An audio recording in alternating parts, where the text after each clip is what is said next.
واجعل لنا من لدنك وليا واجعل لنا من لدنك نصيرا তোমরা কেন সংগ্রাম করছো না অথচ অসহায় নারী পুরুষ শিশুরা আর্তনাদ করছে আর দোয়া করছে হে প্রভু এই জালিম অধ্যুষিত জনপদ থেকে নিষ্কৃতির জন্য তোমার পক্ষ থেকে সাহায্যকারী নির্ধারণ করে দাও সাদাকাল্লাহুল মাওলানা আযীম। সুধীমণ্ডলী, নোবেল বিজয়ী প্রফেসর মোহাম্মদ ইউনূস।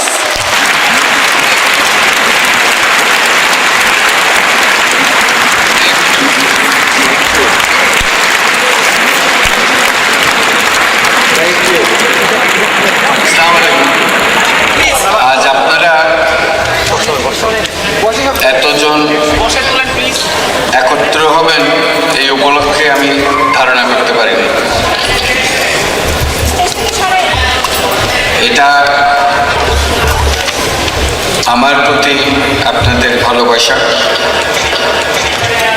এবং সম্মান স্নেহ এর বহিঃপ্রকাশ। একই সঙ্গে আমরা যে জাতি হিসেবে বাংলাদেশের মানুষ হিসেবে কত আনন্দিত তারও একটা প্রকাশ যে আমরা এত বড় একটি বিজয়, এত বড় একটা পুরস্কার সারা পৃথিবীর কাছ থেকে পেয়েছি। জাতি হিসেবে সে বিরাট সম্মান আমরা সবাই মিলে এটা উপভোগ করছি।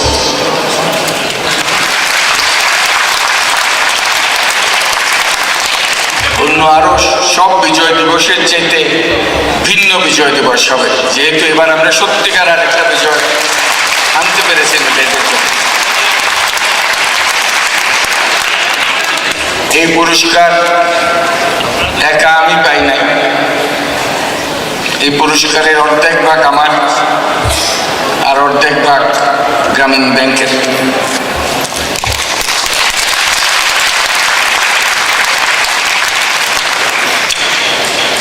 এটা এই জন্য বলছি, আমাদের মধ্যে শত দুর্বলতা থাকা সত্ত্বেও, শত দুর্নীতি থাকা সত্ত্বেও, শত অসম্পূর্ণতা থাকা সত্ত্বেও আমরা এমন একটা প্রতিষ্ঠান তৈরি করতে পেরেছি এই দেশের মাটিতে, যে প্রতিষ্ঠান নোবেল বিজয়ী হবার উপযুক্ত বলে বিবেচিত হয়েছে। সেরকম প্রতিষ্ঠান আমরা এই দেশের মাটিতে করতে পেরেছি। এটা আমাদের মনে সাহস যোগায় যে আমরা শত প্রতিকূলতা সত্ত্বেও এমন কাজ করতে পারি যেটা সারা দুনিয়ার কাছে চমক লাগে।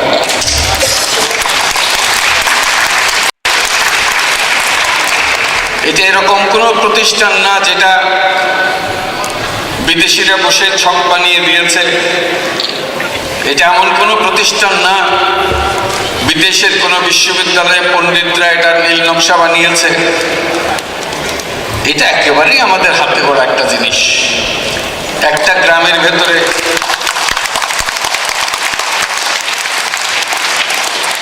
গ্রামের ভেতরে ওই গ্রামেরই ছেলে মেয়েদের নিয়ে, এমন না যে চট্টগ্রাম শহর থেকে নিয়ে আসতে হয়েছে তাও না, ঢাকা শহর থেকে ছেলে মেয়ে আনতে হয়েছে তাও না, ওই গ্রামেরই ছেলে মেয়েদের হাতে এটা তৈরি।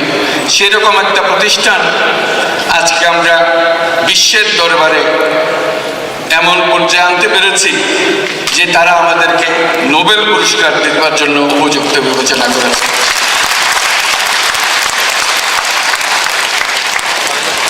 যে কয়জন ছাত্রছাত্রী আমার সঙ্গে ছিল সেই প্রথম দিকে এই জোবরা গ্রামের, তারা আজকে এখানে উপস্থিত আছে, তাদের সঙ্গে একটু পরিচয় করাই দিই। নূরজাহান, জান্নাত, দীপাল ওই পেছনে আছে, তাদের জন্য আমরা একটা হাততালি দিই।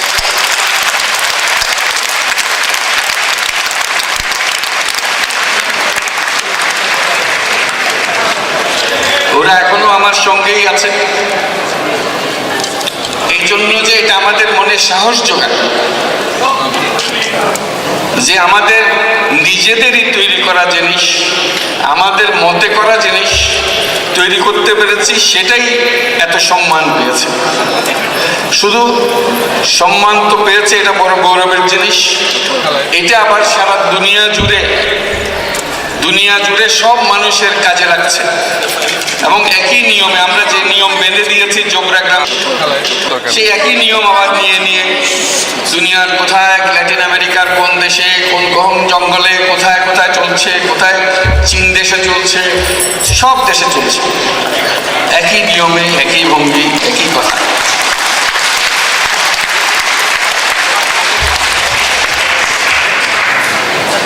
কয়েক বছর আগে, তখন ফিলিপাইনের প্রেসিডেন্ট ছিলেন ফিদেল রামোস। উনি প্রথমবারের মতো বাংলাদেশ সফরে আসলেন প্রেসিডেন্ট হিসেবে। রাষ্ট্রপতি ভবনে তার সম্মানে এটা ডিনার হচ্ছে, ব্যাংকোয়েট হচ্ছে। তো উনি উঠে দাঁড়িয়ে যে বক্তৃতা করলেন, সেটার প্রথম কয়টা বাক্য হচ্ছে যে আমি আজকে এই দেশে বাংলাদেশে এসেছি, এটা নেহায়তি একটি গতানুগতিক সৌজন্য সফর না। আমি আমার দেশের গরিব মানুষের পক্ষ থেকে এই দেশের প্রতি আমার কৃতজ্ঞতা স্বীকার করার জন্য আজকে আমি এসেছি নিজে, যে আপনারা আমাদের কাছে এমন এক জিনিস দিয়েছেন যে জিনিসের ফলে আমাদের দেশের গরিব মানুষ উপকৃত হচ্ছে, সেটা হলো গ্রামীণ ব্যাংক।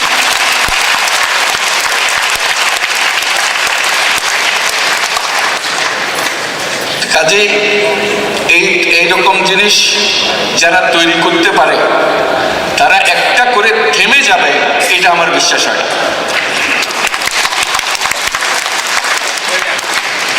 এরা আরো এরকম অনেক জিনিস বানাতে পারে। আমাদের তরুণরা আজকে তারা দেখছে, শুনছে, উদ্বুদ্ধ হচ্ছে, তারা ভাবছে আমারও তো নোবেল পুরস্কার পেতে হবে। যে ছেলে মেয়ে আগে চিন্তা করে নাই যে আমরা কোনোদিন নোবেল পুরস্কার পেতে পারি, সেই ছেলে মেয়ে এখন অবলীলাক্রমে বলছে আমি বড় হলে আমিও নোবেল পুরস্কার পাবো। কারণ তার কাছে এটার ভয়ের জিনিস মনে হচ্ছে না। আগে পত্রিকার পাতায় নোবেল পুরস্কারের ছবি দেখতাম, কোন দেশে কোন জায়গায়, না চিনি মানুষ না চিনি দেশ, কাজে এটা আমরা পাবো বলে কোনোদিন আর বিশ্বাস হয় না। এটা এখন তো আমাদের দেশের ভেতরে, এই প্রতিদিন দেখছি তাকে। কাজে আমার তো আর সাহস করতে কোনো অসুবিধা নাই। তার সঙ্গে আমার দেখা হয়, তার সঙ্গে আমার কথা হয়, কাজে সে একই ভাষায় কথা বলে। তো উনি যদি পারেন, আমাদের না পারেন তো কোনো কারণ নেই। কাজে এই সাহস যখন একবার মানুষের ভেতরে ঢোকে, যখন বোঝে যে আমি পারি, তাহলে সে জাতি না পেরে যায় না, পারবেই। এই বিশ্বাস মনের ভেতরে আসতে হবে। এই বিশ্বাস একবার ঢুকে গেলে তাহলে এই একবার না, এরকম বারে বারে আমরা নোবেল পুরস্কার পেতে চাই, একবারে আমরা থামতে চাই না। আগামীকাল বিজয় দিবস, আজকে কথাগুলো বলতে ভালো লাগছে। এই অর্ধেক যে নোবেল পুরস্কার যেটা আমাদের দেবে, গ্রামীণ ব্যাংককে দেবে, তো আমাদের নোবেল কমিটি আমার কাছে ফোন করলেন, বললেন যে এটা তো গ্রামীণ ব্যাংকে আমরা দিলাম, গ্রামীণ ব্যাংকের পক্ষ থেকে কে আসবে এটা গ্রহণ করার জন্য? আপনারটা তো আপনি নেবেন, গ্রামীণ ব্যাংকের পক্ষ থেকে কে আসবে? আমি বললাম এটা তো সোজা উত্তর, গ্রামীণ ব্যাংকের মালিক হলো গ্রামীণ ব্যাংকের এই 70 লক্ষ সদস্য মহিলা, তারা নিয়ে আসবে এটা। তো সে হাসলো, বলে 70 লক্ষ? আমরা হ্যাঁ 70 লক্ষ। আমি পরে বললাম যে এটা 70 লক্ষ তোমাদের নিয়ে যেতে একটু কষ্ট হবে, কারণ তোমার নরওয়ের মোট জনসংখ্যা হলো 45 লক্ষ। কাজে তোমরা ভয়টা পেও না, কাজে আমরা অত নেব না। আমাদের নির্বাচিত প্রতিনিধি আছে যারা আমাদের বোর্ডে বসে, আমাদের বোর্ডের আমাদের নিয়ম বানায়, আইন বানায় যারা, তারা নির্বাচিত হয়ে প্রতি 3 বছর অন্তর অন্তর নতুন নতুন বোর্ড সদস্য আসে। এইবারের যে 9 জন সদস্য আছে, আমরা তাদেরকে নিয়ে যাব। তখন সে একটু হাঁপ ছেড়ে বাঁচত যে ভাই আমি বেশি দিনেই 9 জন নিয়ে যাবো মাত্র। ওই 9 জনকে আমরা নিয়ে গেছি অসলো। আমরা তো এখন অসলো থেকে ফিরছি। অসলোতে তারা গেছেন এই পুরস্কার প্রদান অনুষ্ঠানে, তারা উপস্থিত ছিলেন। আজকেও তারা এই 9 জন এখানে উপস্থিত আছেন। তারা বাংলাদেশের গ্রাম থেকে এসছে। ঢাকা আসা তাদের জন্য প্রথমবারের মতো একটা বিরাট কাহিনী ছিল, যে ঢাকা শহরে দেখতে এসছে। আগে ঢাকা শহরে দেখেনি, এবার শুধু ঢাকা শহর না, তারা একেবারে বিমানে চেপে প্লেনে চেপে অসলোতে চলে গেছে। আজকে লন্ডন শহরে আপনাদের সঙ্গে বসে মিটিং করছে।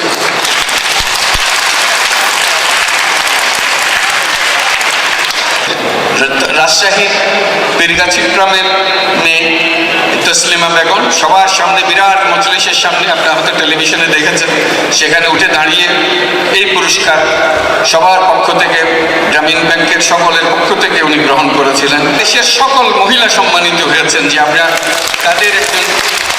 তাদের পক্ষ থেকে উনি গ্রহণ করেছেন। এবং সারা পৃথিবীর সকল গরিব মেয়ে মানুষের পক্ষ থেকে উনি গ্রহণ করেছেন। এতে তার প্রতি যেরকম দুনিয়ার সম্মান দেখানো হলো, তেমনি তাকে এই পুরস্কার দিতে গিয়ে নোবেল পুরস্কারও সম্মানিত হলো। আর নোবেল পুরস্কার কোনোদিন এই ভাগ্য তার কপালে হয় নাই যে একজন গরিব মেয়ে মানুষের হাতে নোবেল পুরস্কারটি তুলে দেবে। এই সম্মান তারা পেয়েছে যে আজকের গরিব মেয়ে মানুষের হাতে তুলে দিয়েছে।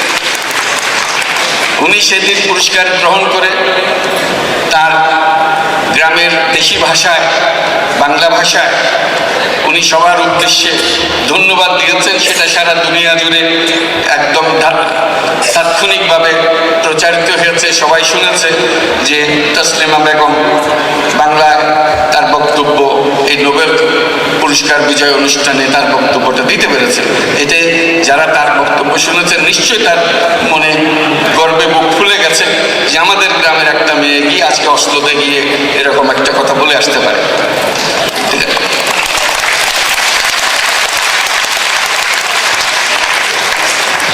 গ্রামীণ ব্যাংকে আজকে 21,000 ছেলে মেয়ে কাজ করে এবং তাদের অনেকে আপনাদেরই আত্মীয় স্বজন, পরিচিত অপরিচিত নয়। একটু ভিতরে আমার এক ভাগিনা ওখানে কাজ করে, আমার এক চাচাতো ভাই আপনাদের ওখানে কাজ করে, দেখবেন যে খুঁজলেই পাবেন, এখানেই আছে, অনেকেই আছে। কারণ বাংলাদেশের সবাই সবার সঙ্গে কোনো না কোনো রকমভাবে জড়িত, পরিচিত, আত্মীয়তার সূত্রে জড়িত। এই 21,000 ছেলে মেয়ে যারা কাজ করে তাদের পক্ষ থেকে গ্রামীণ ব্যাংকের অনেক সহকর্মী আমরা সঙ্গে নিয়ে গিয়েছিলাম অসলোতে। তারা আজকে এখানে উপস্থিত আছে, তাদেরকে একটু পরিচয় করিয়ে দিই। সবাই একটু দাঁড়াও, যারা গ্রামীণ ব্যাংকের কর্মী যারা আছে, এই যে ওখানে সব ওই কোনাতে আছে, জোরে তাদের হাত তালে দিয়ে আমরা তাদের সাথে, তারাই এই বিশাল প্রতিষ্ঠান চালায়। এই বিরাট প্রতিষ্ঠান তাদের হাতে চলে, তারাই চালায় এটা। এবং লোকে অবাক হয়, বাংলাদেশে শুনি, যেখানে আমরা পত্রিকার লোকজনের সঙ্গে কথা বলি, নেতৃবৃন্দের সঙ্গে কথা বলি, যেমন একটু আগে গর্ডন ব্রাউনের সঙ্গে দীর্ঘ আলাপ হলো এই বিষয়ে। মানে একটা কমন বিষয় থাকে, তোমাদের দেশে শুনি এত দুর্নীতি, এর মধ্যে তোমরা এটা চালাও কিভাবে, এটা কি চলে ঠিক মতো? তখন ব্যাখ্যা করতে হয় যে দুর্নীতি একটা জায়গাতে, দেশের মানুষ অত্যন্ত সৎ। এটার প্রমাণ হলো গ্রামীণ ব্যাংক, আমরা যে টাকা দিই পায় পয়সা হিসেব করে তারা আবার ফেরত দিই। আজকে যে আমাদেরকে নোবেল পুরস্কার দিচ্ছে তার একমাত্র কারণ হলো আমাদের দেশের মানুষ প্রমাণ করেছে কত সুন্দরভাবে তারা এই কাজটা করতে পারে। এই যে হাজার হাজার কোটি টাকা তাদের হাতে আমরা দিয়েছি, এই হাজার হাজার কোটি টাকা একেবারে পাই পয়সা হিসেব করে তারা আমাদেরকে ফেরত দিয়েছে। এর জন্য কোনো কাগজপত্র নাই, কোন রকমের দলিলপত্র যে উকিল দেখে এখানে সই করেন, ওখানে লাগান, ওখানে ছাপ্পড় দেন, এখানে টিপসই দেন, কিচ্ছু নেই। কোন রকম জামানত নাই যে এই টাকা ফেরত না দিলে আপনার ওইটা দিয়ে আপনার গাবিটা নিয়ে আসবো, এই টাকা না দিলে আপনার ঘরটা বিক্রি করে দেবো, কিচ্ছু নেই। কোন রকম জামিনদার নেই যে পাড়ার অমুক মুরব্বী আছে উনি জামিন হয়েছেন আপনার এই টাকাটা, ওইটাও নেই, কিচ্ছু নেই। শুধু বিশ্বাসের উপরে এই হাজার হাজার কোটি টাকা লেনদেন হচ্ছে। দুনিয়া অবাক হয়ে তাকায় থাকে, বলে বাংলাদেশের মানুষ ছাড়া আর কেউ পারবে না।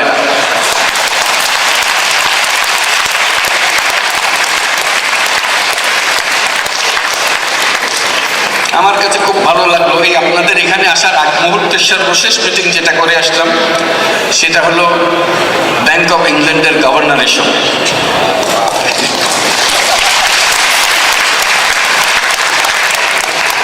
উনি আগ্রহ করে আমার সঙ্গে আলাপ করতে চেয়েছিলেন, সেই জন্য আমি গেলাম।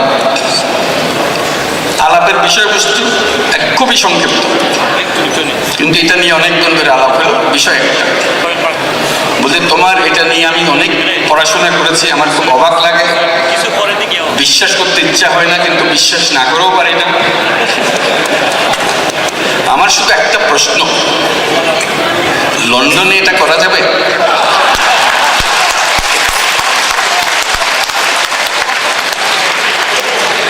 আমার খুব আগ্রহ, কারণ আমি জানি তুমি ব্যাংকের অভিযোগ করো, আমিও তোমার সঙ্গে একমত, তারা সবার কাছে পৌঁছতে পারতেছে না। আমাদের এখানে একই অবস্থা। এই লন্ডন এটা হলো সারা দুনিয়ার পুঁজিবাজারের ঘাঁটি। এখানে সব টাকা, সব দেশের সব টাকা এখানে, কিন্তু এখানে রাস্তাতে বের হলে দেখবে যে ওদের হাতে টাকা নাই। তুমি পারতেছো, এটা কি এখানে সম্ভব কিনা? তোমার দেশের সংস্কৃতি, তোমার দেশের আদব কায়দা, হয়তো এতে পারতেছো। আমাদের এখানে তো ভিন্ন, এটা আমাদের এখানে তো টাকা দেবে বলে মনে হয় না। এই যে এত বড় একটা কথা বলতে পারলেন উনি, আমাদের দেশের প্রতি একটা সম্মান দেখালেন।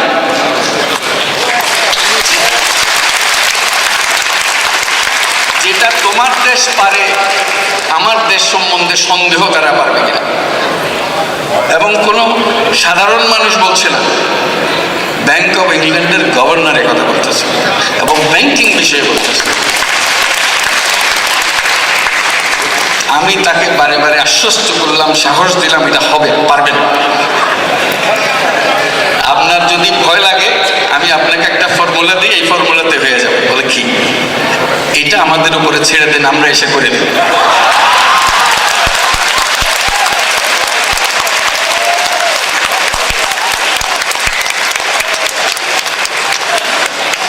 বলে যে এটা তো মন্দ বলেন নাই, মনে একটু সাহস হলো।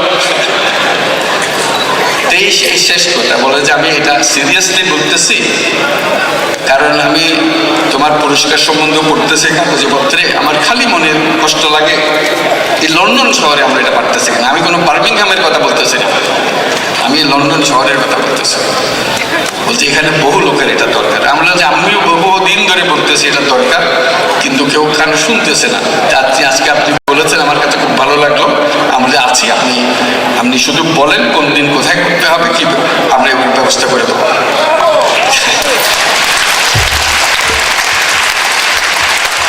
এই যে সম্মান, এই সম্মান তো আমাদের সবার সম্মান। এটা তো শুধু একা আমার না, সারা দেশ। এটা তো আমরা বাংলাদেশে গ্রামীণ ব্যাংক শুধু তো ঢাকা শহর কিংবা অমুক জায়গা, অমুক গ্রাম, চট্টগ্রাম এরকম তো করি নাই, সারা দেশ জুড়ে। আপনারা যারা উপস্থিত আছেন, গ্রামের বাড়িতে খবর নেন, সেখানে গ্রামীণ ব্যাংকের সদস্য আছে। আপনি খোঁজ নিলে নিছেন, না নিলে নেন নাই, কিন্তু আছে ঠিকই, সর্বত্র আছে। বাংলাদেশের কোনো গ্রাম বাদ নাই যেখানে গ্রামীণ ব্যাংক যায়।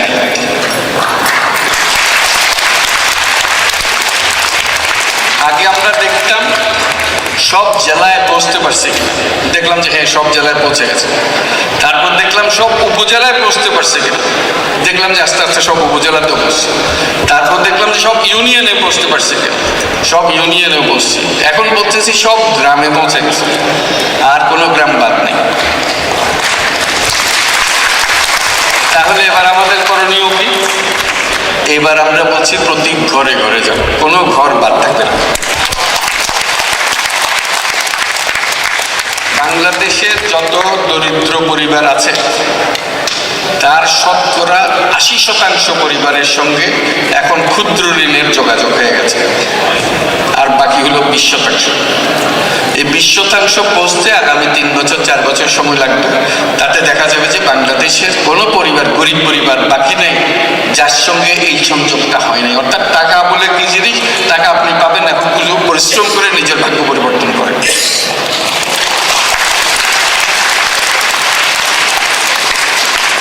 আমরা এই যে অবাক বিস্ময়ে মানুষ তাকায়, গর্ডন ব্রাউন সাহেব আমাদের যেটা বললেন, ইনি গভর্নর সাহেব যেরকম লন্ডনের মাথার ভেতরে আছে, ওনার মাথার ভেতরে আছে আফ্রিকা। সারাক্ষণ বলছে যে আফ্রিকাতে এটা কিভাবে করা যাবে। তা আমি উদাহরণ দিলাম আফ্রিকাতে কোথায় কোথায় হচ্ছে, বলছেন আরো বড় করে করতে চাই। বড় করে করার জন্য কি কি করতে হবে সেটা বললাম। বলে যে আপনাকেও আমাদের সঙ্গে একটু থাকতে হবে, তা না হলে আমাদের ভরসা হইতেছে। তা বললাম যে থাকবো, যেভাবে বলেন থাকবো, তবে একটা শর্তটাই যে আমাকে রাখলেন কিন্তু আপনারা আপনাদের মতো কাজ করলেন, বদনামটা আমার উপরে দিলেন, এইটা পারা যাবে। আমাকে রাখতে হলে আমার কথা মতো চলতে হবে, তা না হলে আমার রেখেন না। কারণ শুধু নামটা দিয়ে কাজ আপনারা করতে থাকবেন, শেষে গিয়ে বলবো যে ওই ইউনূস সাহেব ছিলেন, উনিও পারেন নাই, এই কথা বলে পার পেয়ে যাবেন। এই বদনামের ভাগিদার আমি হতে রাজি না। তো যাই হোক, ওনার সঙ্গে আরো দীর্ঘ আলোচনা হলো, ভবিষ্যতে আরো হবে বলে আয়োজন করে গেলাম, সেগুলো হবে। তো কাজে এই আলোচনার প্রত্যেকটার একটা ভবিষ্যৎ নিয়ে আলোচনা হচ্ছে, যাতে আমরা যেটা করেছি সেটাকে অন্যে আরো কোথায় নিয়ে যেতে পারি। আমরা অসলো থেকে মানুষের যে অনুভূতি, অল্পে তুষ্ট হয়, আমরা একটা কাজ করেছি কোথায় নরওয়ে, সেই দেশের মানুষ একটু গাড়ি যাওয়ার সময় একটু দেখবে, একটু হাত নাড়বে, সাধারণ মানুষ, তার সঙ্গে অনুষ্ঠানের কোনো যোগাযোগ নেই। আমরা নতুন উৎসাহ নিয়ে ফিরে যাচ্ছি যে আমরা যে এতটুকু করতে পেরেছি, এটার জন্য আমাদের আনন্দ লাগছে। আমরা তুলে ধরব দেশের মানুষের সামনে যে আমরা আরো অনেক কিছু করতে পারি। সেখানে আমাদের একটা শিল্পী গোষ্ঠী নিয়ে গেছিলাম, যাতে ওনাদের অনুরোধ করেছিলাম যে আমার অনুষ্ঠানে যদি বাংলাদেশ শিল্পীরা একটু বাংলাদেশের নাচ গান দেখাতে পারে আমাদের ভালো লাগবে। তো ওনারাও রাজি হলেন। আমরা 15 জন শিল্পীকে নিয়ে গিয়েছিলাম, নৃত্যাঞ্চলের শিল্পী, তারাও বোধহয় এখানে আজকে উপস্থিত আছে। আমার পরিবারের সদস্যরা আজকে এখানে উপস্থিত আছেন। আমার স্ত্রী, আমার মেয়ে এখানে আছে, আমার ভাই, আমার ভাইয়ের পরিবারবর্গ। তারা একটু উঠে দাঁড়াবে নাকি, যারা আমরা একসঙ্গে গিয়েছিলাম, এই যে ওখানে আছে, পেছনে আছে, তাদের জন্য।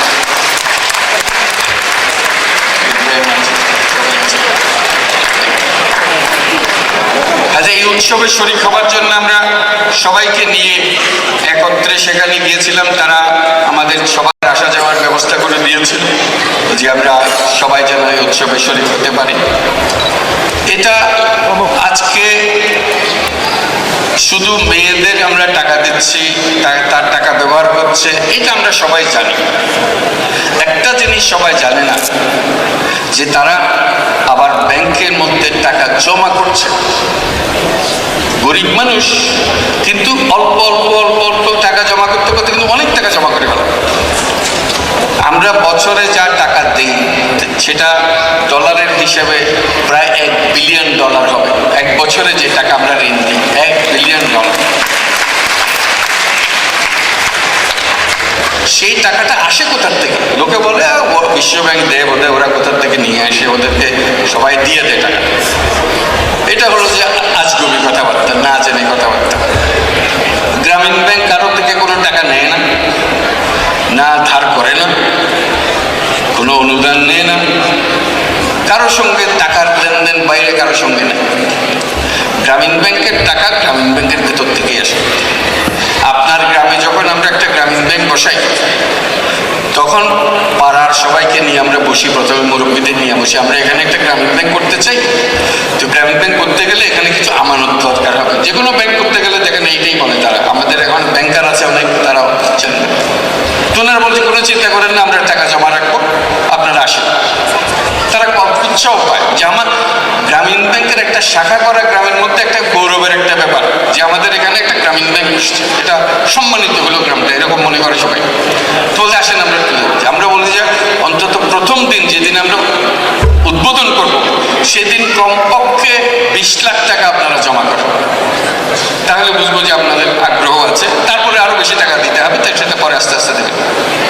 বলে যে ওটার জন্য কোনো চিন্তা করেন না, আমরা দুইজনে একত্রে হলে দিয়ে দেবো, বা একজন উনিই পারবেন 20 লাখ টাকা দিয়ে দেবেন, চলে আসুন। তা আমরা গিয়ে প্রথম দিনেই উৎসব করে, অনুষ্ঠান করে, যারা টাকা জমা দেওয়ার তারা জমা দিয়ে দেয়, এইভাবে আমাদের যাত্রা শুরু। স্থানীয় মানুষের টাকা যারা জমা দেয় তাদেরই টাকা স্থানীয় গরিব মানুষকে আমরা ঋণ দিই। কাজে ওই টাকাগুলো আসমান থেকে আসতেছে, ওই টাকা আপনারই গ্রামের টাকা, আপনারই টাকা, সেটা আপনি জমা রাখছেন, সেখানে আমরা ভালো মুনাফা দিই আপনাকে, খুশি, আপনার টাকাটা ঘরের কাছেই থাকতেছে এবং আপনার পাড়ার মানুষই উপকৃত হচ্ছে।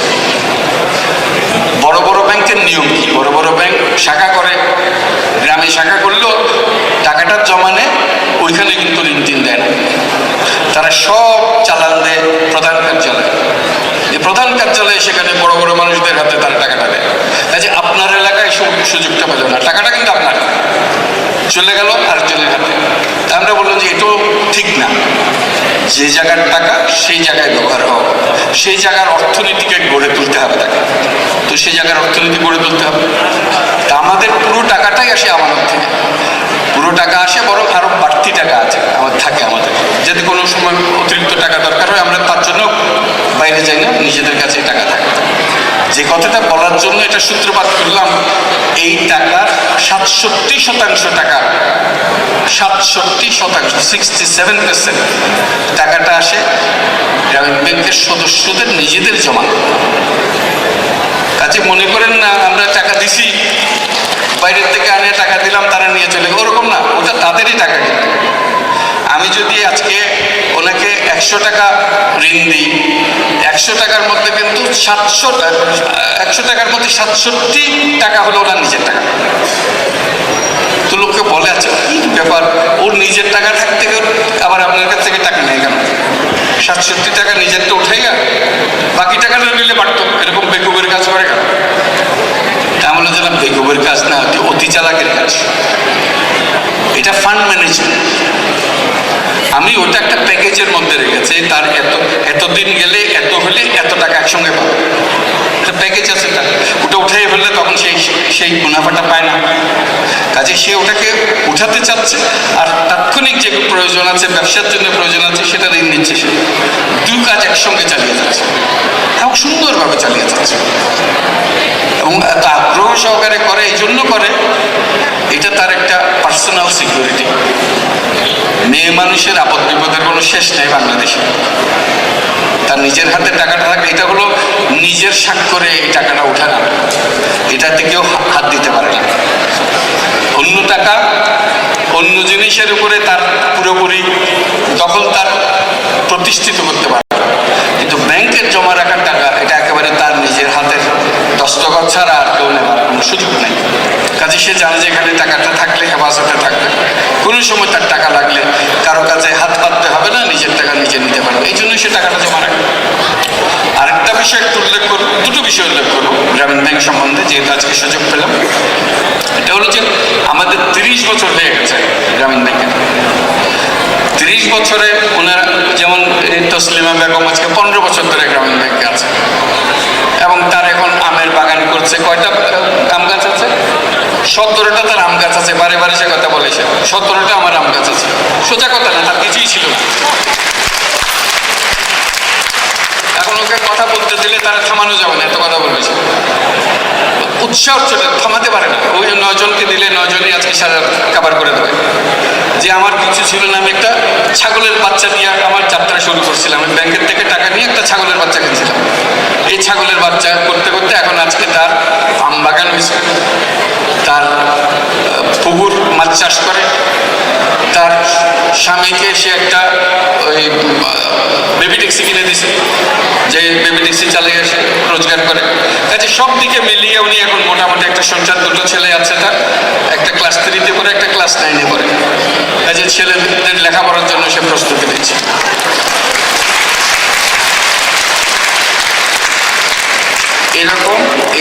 70 লক্ষ সদস্যের ছেলে মেয়েদের যাতে লেখাপড়া হয়, এইটা আমরা প্রথম থেকে একবারে জান দিয়ে দিয়েছি যে যাই করো ছেলে মেয়েদেরকে স্কুলে রাখতে হবে, তারা নামার যাবে না স্কুল থেকে। সেই কারণে এখন 100% ছেলে মেয়ে স্কুলে, কেউ বাইরে নেই। গ্রামীণ ব্যাংক মানে হলো তার ছেলে মেয়েকে স্কুলে থাকতে হবে। এবং স্কুলে আছে মজা, যেটা যে মজার কথাটা বলার জন্য আপনাদের বলো, আমাদের কাছে খুব মজা লাগে। মা বাবা কিন্তু নিরক্ষর। শুধু মা বাবা নিরক্ষর না, তার 14 গোষ্ঠীতে কোনোদিন অক্ষর যায় নাই। এরকম পরিবার বাংলাদেশের পরিবার যা আপনারা সবাই জানেন। সে এইরকম নিরক্ষর 70 লক্ষ পরিবার থেকে ছেলে মেয়েদেরকে এখন আমরা স্কুলে যেতে যাচ্ছি। স্কুলে গিয়ে যেটা আমরা আশা করি না, স্কুলে গিয়ে দেখি কেউ কেউ ছেলে মেয়ে স্কুলে ক্লাসে আবার ফার্স্ট হচ্ছে। মজা লাগে না? নিরক্ষর ছেলে মেয়ে বা মা বাবার ছেলে মেয়ে ক্লাসে গিয়ে ফার্স্ট হচ্ছে। ওখানে তো সবার ছেলে মেয়ে আছে, শুধু গরিবের ছেলে মেয়ে না। খুব মজা লাগে। তখন আমরা ঠিক করলাম যারা এরকম ক্লাসে ফার্স্ট হচ্ছে, সেকেন্ড হচ্ছে, তাদেরকে আমরা স্কলারশিপ দেব। এবং আমরা স্কলারশিপ শুরু করলাম। আজকে বছরে আমরা 30,000, এই বর্তমানে যত সংখ্যা বাড়বে তত স্কলারশিপের সংখ্যা বাড়বে। আজকে আমরা 30,000 ছেলে মেয়েকে স্কলারশিপ দিই। বোঝেন কত ছেলে মেয়ে ভালো করতেছে। এবং তার মধ্যে আবার একটা নিয়োগ করে দিয়েছে যে এই 30,000-এর মধ্যে 15,000 স্কলারশিপ মেয়েদের জন্য রিজার্ভ। এটা থেকে হাত দিন, ছেলেরা হাত দিতে পারবে না। বাকি 15,000 ছেলে মেয়ে যাই চাইলে তো কাজে মেয়েরা বেশি পায়, ওই দিক থেকেও পায়, ওই দিক থেকেও পায়। সব মিলে 65 জন মেয়ে বৃত্তি পায়। তাদেরও ফুর্তি লাগে, তাদের লেখাপড়া উৎসব। মা বাপকে বলতে পারে যে আমার লেখাপড়ার থেকে ছাড়াই আসবেন, আমি লেখাপড়া করি। এবং আস্তে আস্তে এখন দেখি কলেজে চলে গেছে, মেডিকেল স্কুলে চলে গেছে, মেডিকেল ডাক্তার হইতেছে, ইঞ্জিনিয়ারিংয়ে চলে গেছে, ইঞ্জিনিয়ার হইতেছে। এরকম বিশ্ববিদ্যালয়ে চলে গেছে। বাংলাদেশের কোনো মেডিকেল কলেজ বোধ বাকি নেই যেখানে গ্রামীণ ব্যাংকের ছেলে মেয়ে লেখাপড়া করে। এই গরিবের ছেলে মেয়ে কেমনি মেডিকেল করবে, কেমনি ইঞ্জিনিয়ারিং করবে, আমরা চিন্তা করে দেখলাম যে এতে অনেক ছেলে মেয়ে ঝরে চলতে পারে। বললাম যে ঝরে যাওয়ার দরকার নাই, আমরা শিক্ষা ঋণ দেবো। আমাদের তো টাকার অসুবিধা নেই, আমরা শিক্ষা ঋণ দেবো। তুমি শুধু লেখাপড়াটা ঠিক মতো করো, টাকার জন্য চিন্তা করো না, টাকা আমরা দেবো। আজকে 13,000 ছেলে মেয়ে এই মুহূর্তে এই ইঞ্জিনিয়ারিং, ডাক্তার, বিশ্ববিদ্যালয়ের মধ্যে আছে গ্রামীণ ব্যাংকের শিক্ষা ঋণ নিয়ে। প্রতিদিন আরো নতুন নতুন আসছে। এখন বছরে প্রায় 7,000 করে নতুন নতুন আসতেছে, ঢুকতেছে। এর মধ্যে কয়েকজন দেখলাম পিএইচডি করে বসে আছে।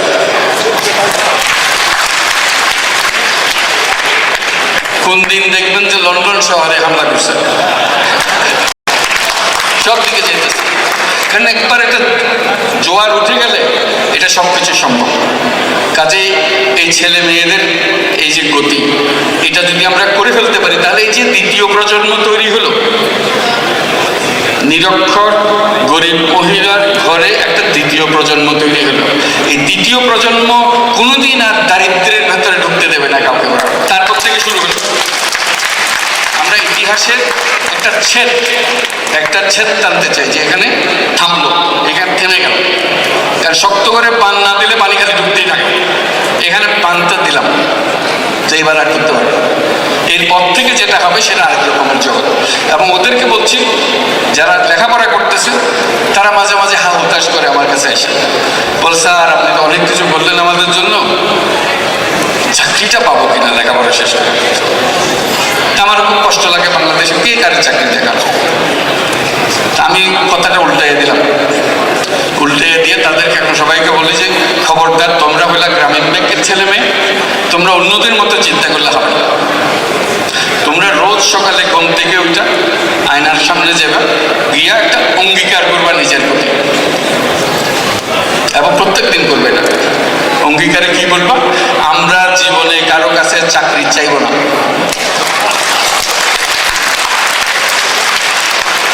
আমরা মানুষকে চাকরি দেব।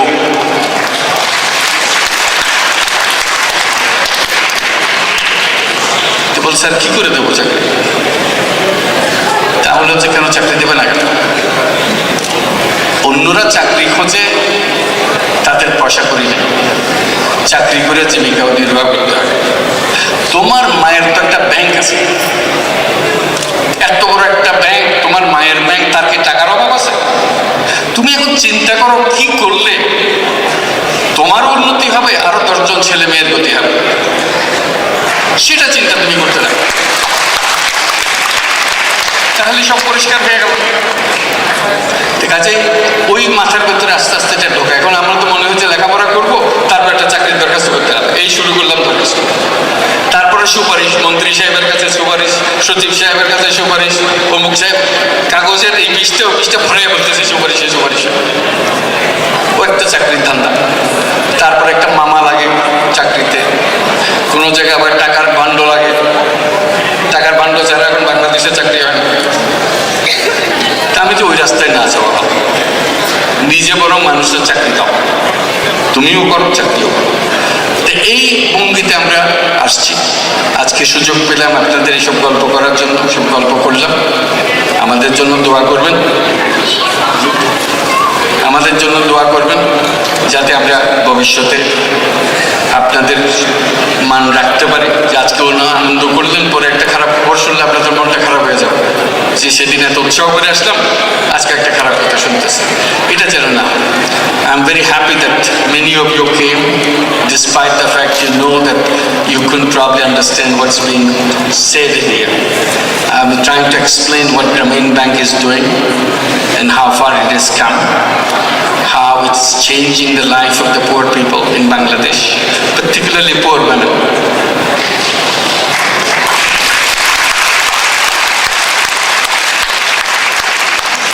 What Bangladesh can be proud of today in comparison with any nation in the world, the transformation that has taken place among the women of Bangladesh, it's unbelievable, it's dramatic.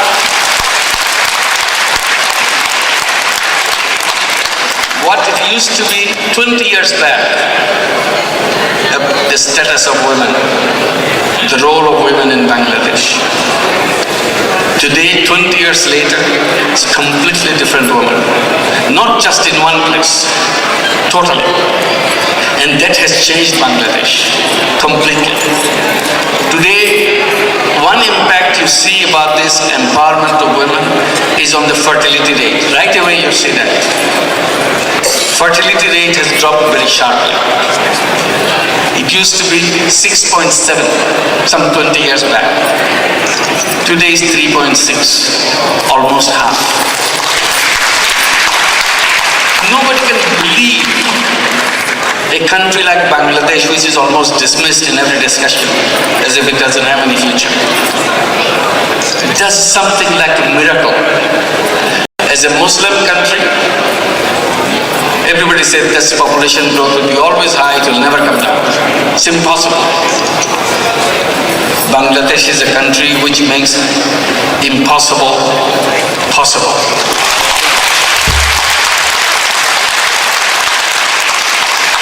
It doesn't simply boast about it.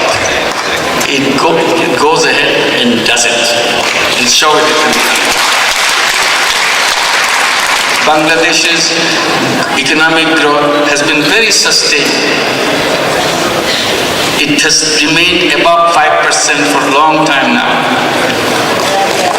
And currently, this year, it went up to 6.7%.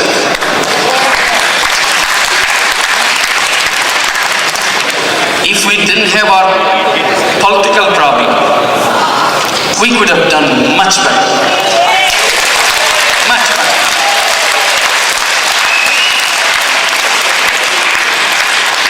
I was in Korea right after this prize.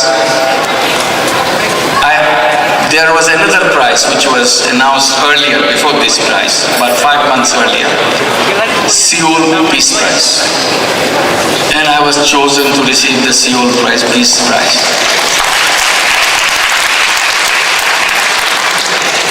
And as luck will have it, it was on 19th of October. The The prize ceremony was 19th of on 13th of October, everything changed. But I still went there.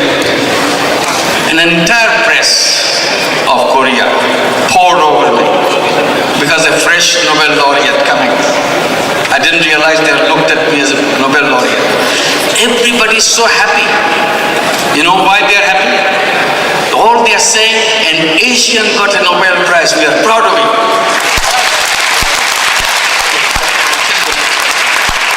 We are proud of you.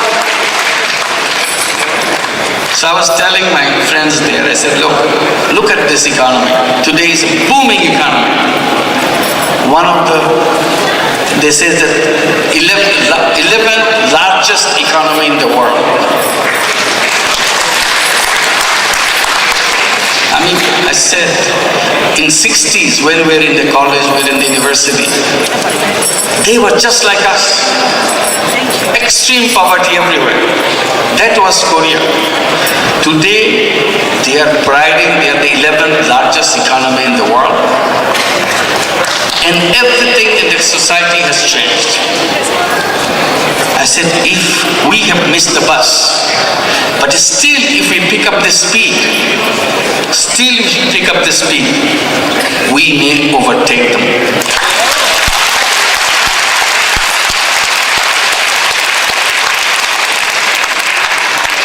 This is a nation of doers. We have shown that. You show the remittance part of Bangladesh, you are party to it. It's a top in the whole subcontinent.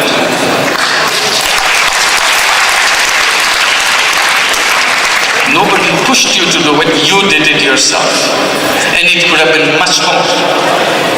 So that's where we are, and we'll make it. And that's why Victory Day tomorrow will celebrate with lots of celebrations, lot of merrymaking. That will continue to have glory after glory to celebrate in the day, Victory Day every year. Thank you. বিসমিল্লাহির-রহমানির-রহিম। Nobel বিজয়ী doctor professor Muhammad Yunus, Nobel বিজয়ী গ্রামীণ ব্যাংকের প্রতিনিধিবৃন্দ, doctor ইউনূসের সফর সঙ্গীবৃন্দ, উপস্থিত সুধীমণ্ডলী, আসসালামু আলাইকুম। বক্তব্য আমি দেব না, বক্তব্য আজকে ডক্টর ইউনূস দেবেন, তার কাছে আমরা শুনব। এখানে যারা ব্রিটিশ বাংলাদেশে আছে তারা আমাদের দেশের আপদ বিপদে সবসময় তারা সাথে আছে, এবং আজকে এই গর্বের দিনে আপনার সাথে সবাই গর্বিত। আজকে ক্ষুদ্র প্রয়াসে তারা তাদের মনের আবেগ দেখাতে যাচ্ছে, যদি কোনো ভুল হয়ে যায় মাফ করবেন, তাদের পক্ষে আমি মাপ চেয়ে নিচ্ছি এবং আমার বক্তব্য আমি এখানে শেষ করছি। আল্লাহ হাফেজ। Gentlemen and distinguished guests, on behalf of Civic Reception Committee of Nobel Peace Prize winner Professor Dr. Muhammad Yunus, I have the pleasure to welcome you all in this wonderful evening, in this wonderful venue. দেশ ও জাতির গর্ব, গরিব অসহায় মানুষের আপনজন, ক্ষুদ্র ঋণের প্রবক্তা, গ্রামীণ ব্যাংকের প্রতিষ্ঠাতা, নোবেল শান্তি পুরস্কার বিজয়ী প্রফেসর ডক্টর মোহাম্মদ ইউনূস, বাংলাদেশের মাননীয় হাই কমিশনার সাবিউদ্দিন আহমেদ এবং ব্রিটেনের প্রত্যন্ত অঞ্চল থেকে আগত এবং বাংলাদেশ থেকে ডক্টর ইউনূসের সফর সঙ্গী সুধীমণ্ডলী, আপনাদের সকলকে জানাই আন্তরিক অভিনন্দন ও শুভেচ্ছা।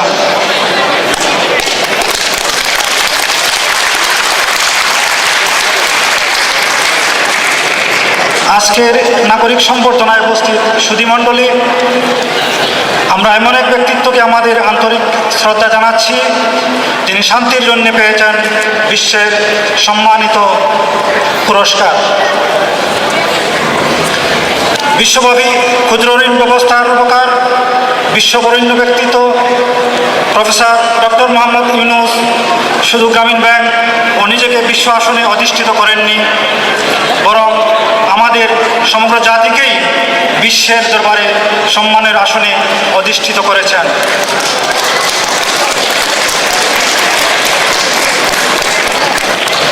শুধুমাত্র বাংলাদেশের জনগণের জন্য নয়, সমগ্র বিশ্বের জনগণের জন্যে বাস্তবমুখী অর্থ ব্যবস্থার দিক নির্দেশনার জন্য আমরা তাকে আবারও লাল গোলাপ শুভেচ্ছা ও অভিনন্দন জানাই।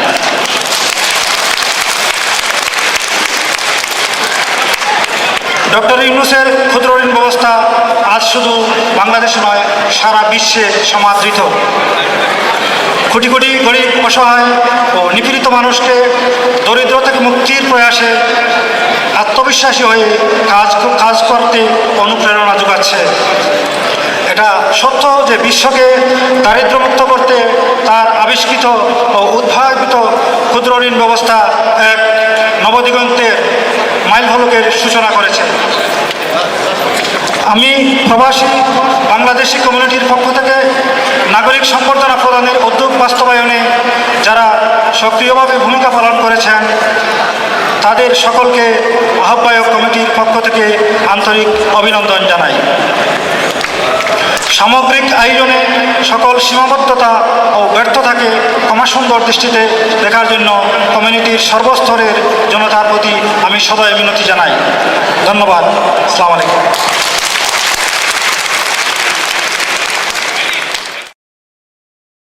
আউযু বিল্লাহি মিনাশ শাইতানির রাজিম। বিসমিল্লাহির রহমানির রহিম। এই নাগরিক সম্মেলনের সম্মানিত সভাপতি টাওয়ার হামরের councillor mayor councillor Shafiqul Haque, অনুষ্ঠানের প্রধান আকর্ষণ বাংলাদেশের গৌরব নোবেল শান্তি পুরস্কার বিজয়ী প্রফেসর ডক্টর ইউনূস, বাংলাদেশ মাননীয় হাই কমিশনার সাবিউদ্দিন আহমদ, ব্রিটেনের সকল প্রান্ত থেকে আগত আপনাদেরকে জানাই আমার আন্তরিক অভিনন্দন ও শুভেচ্ছা। মহান অতিথি, আপনার কাছে আমার প্রবাসীদের পক্ষ থেকে আবেদন রাখতে চাই, দেশের বর্তমান সংকট মুহূর্তে আপনার বিশেষ উদ্যোগ যেন বাংলাদেশের একটা সুন্দর পরিবেশ সৃষ্টি এবং সর্বদলীয় নির্বাচন অনুষ্ঠিত সম্ভব হয়।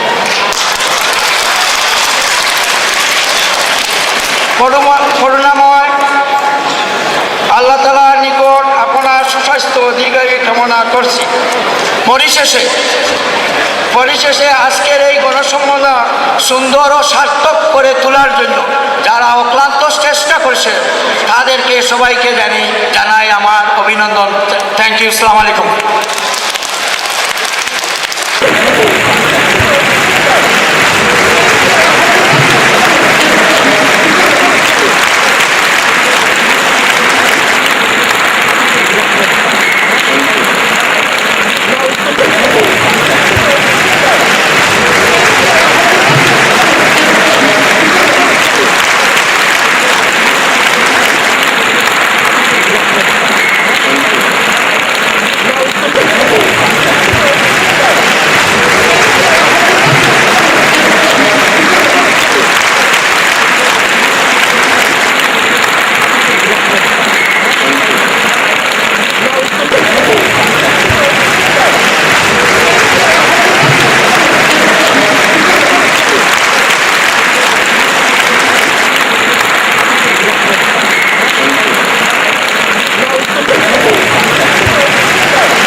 বাংলাদেশের গর্ব নোবেল শান্তি পুরস্কার বিজয়ী প্রফেসর ডক্টর মোহাম্মদ ইউনূসের সম্মানে প্রবাসীদের উদ্যোগে নাগরিক সম্বর্ধনা 15 ডিসেম্বর শুক্রবার সন্ধ্যে 6:30 থেকে রাত 9:30 পর্যন্ত Alexandra Palace, Wood Green, North London.